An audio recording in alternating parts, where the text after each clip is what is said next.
So the previous pack was Tropical Pack. It was partially unexpected, but on the other hand, it made a lot of sense. I was just in a tunnel vision convinced that it would be an island pack. Despite the last pack not being an island pack, the Tropical Pack was still an amazing addition to the game. But in this video, I will tell you that this time around, the pack will be the island animal pack that I've promised you previously. Notice how I am specifically calling it an animal pack. That is because after doing some extra research on what an island pack could look like, I came to the conclusion an animal pack makes the most sense. Islands and island fauna is so diverse. I think it would be more important to focus on the species instead of the architecture. I must admit though, I still remain in the island pack tunnel vision.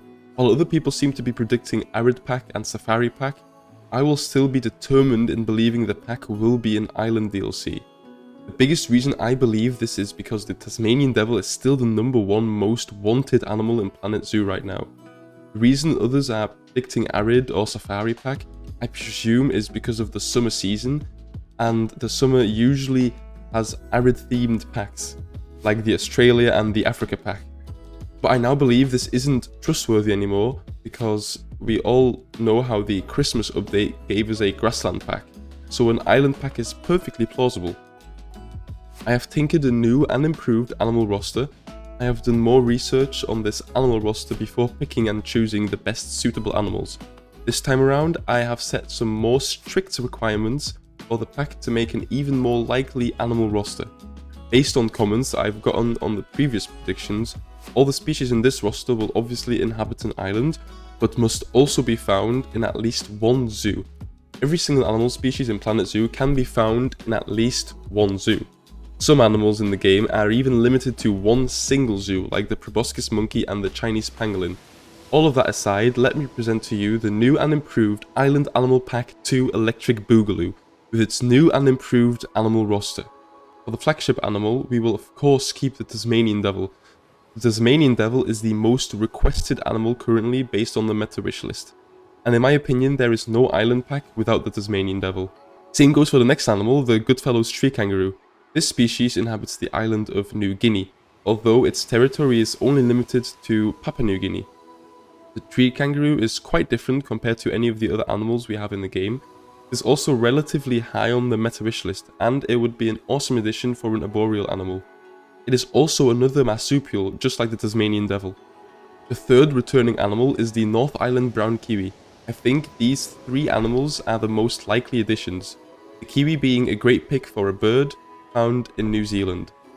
Now the Fuso is a contestant of my original Tropical Pack prediction, but since we got the Fusas in the Tropical Pack, we will obviously need a replacement. It did surprise me a little bit that we got the Fusa in the Tropical Pack, since I was sure they would have kept the Fusa for an island pack. At the same time, since both Fusa and Tasmanian devil were highly requested, having two flagship animals in one pack wouldn't have worked. So the other option is that we won't get an island pack and we will see these popular island dwelling animal species in other packs, like for example an arid pack, although none of the already mentioned species would really fit in an arid pack. The next animal is one of my favourites, and many of you lot really want these in the game as well, the aye-aye. The aye-aye can be found in many zoos and are definitely island dwelling. They are a species of lemur and live on the island of Madagascar. This unique lemur is also nocturnal and would have been a great addition to the Twilight pack. It surprised me a little we didn't get the aye-aye or the Tasmanian devil in the Twilight pack, and that just makes me believe even more that these animals have been put aside specifically for an island themed pack. However, I think the aye-aye is an iffy one. Although highly requested, I am not sure if it is a realistic pick. Yes, they are found in zoos, and they are found in islands, but if the aye-aye would be a habitat animal, it would suffer the same issues as a koala who spend most of its time on the ground. The fix would be to make these an exhibit animal. The problem with this is that an aye-aye isn't quite suited for a walkthrough habitat, well, a walkthrough exhibit. As far as I know, there are no zoos where you can walk through an aye-aye habitat. Their species are nocturnal, shy, and I think a bit too endangered to be put at risk with human contact. For now, I will leave it be and I guess just cross my fingers and hope they can be a habitat animal and also have good pathfinding. Now let us go over to Indonesia, specifically the island of Sulawesi. We already have a Sulawesi species in Planet Zoo, the North Sulawesi babirusa. To accommodate this species, let me introduce to you the lowland anoa, this generally lesser known bovine species from Sulawesi. This bovine in particular is actually in the same genus as the wild water buffalo, but with its straight horns pointed backwards and generally smaller size, I think it's a very unique addition. Finally, let's add two previous contestants to the roster, Scottish wildcat and the Japanese serow. Both of these species are found in zoos around the world. They're island animals and they're relatively easy to produce models compared to all of the other animals in the pack. Scottish wildcat being part of the Felis genus and actually one of the closest relatives of modern house cats. Despite being another feline, it is unlike any of the feline species that we have in the game. It would be the first feline from the Felis genus, and together with the cougar, Eurasian lynx and the clouded leopard, it would be the only feline that isn't part of the Papira genus. The Scottish wildcat inhabits the island of Great Britain. Its territory, however, is limited to Scotland, although they used to live all over Great Britain in the past. For the Japanese serow, we move over to the Japanese islands. Despite being yet another ungulate, this one looks very unique as well, while still having a pretty basic body plan that would be relatively easy to reproduce by the Frontier team, I would believe, by reusing and modifying some already existing ungulates in the game. The Japanese serow has a unique grey-white coat and tiny horns, and thus would be great for the final habitat animal in the Island Animal Pack. Now, I would like to suggest an alternative for the Japanese serow. The same alternative from my last prediction, the Japanese giant salamander. I still think, despite it being an amphibian, that this could definitely be a habitat animal. This would not only break up the DLC roster a bit and make it more diverse, but would also be one of the most unique additions in the entire game.